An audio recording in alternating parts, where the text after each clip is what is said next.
Managing conflict is one of the biggest challenges leaders face because you've got people highly talented who have strong opinions about things and they have different ideas of where they want the organization to go. And you want people to voice those opinions and those ideas. At the same time, you can get really bogged down and mired in conflict where people are constantly relitigating decisions, wasting lots of time in meetings because people are talking past one another. And so conflict management is vital to getting to the root of the conflict efficiently in a timely way. And once you get to the root of it, then you can make a decision on how to proceed.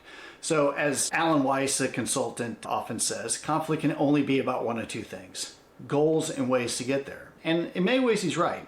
So when you look at your basic conflict, if this is your start point and this is the goal, the first thing that you want to do is decide, do we have the same goal in mind? Because oftentimes some people are talking about goals and some people are arguing about ways, and you get this effect of people constantly talking past one another.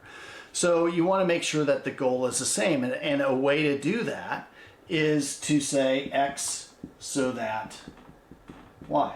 Make sure that you are in agreement on the X so that Y. So the X is the what we're trying to achieve.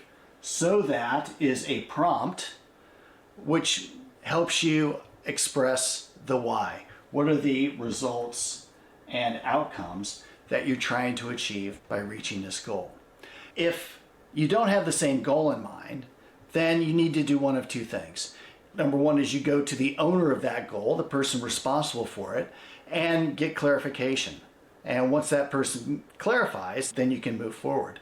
Or if there's nobody who's in charge of it and it's more of a consensus, or it's a new thing that you're trying to work out, then the people who are involved in the conflict or the stakeholders can come through and create an X so that Y. And once you get consensus on that, then you can move forward. So that's the first step. Once you're agreed on the goal, then the conflict, if it's professional, can only be about ways. And so you're going to have various ways to get there: A, B, and C. So step two is, what are my options?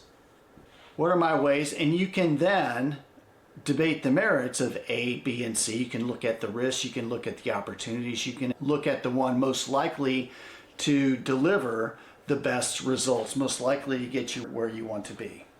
So that's it. When it comes to professional conflicts, it's either about goals or it's about ways to get there. And if you still have a situation where people agree on the goals and agree on the ways but are still bickering, then that means it's a personality conflict, and you'll have to deal with that in a very different way.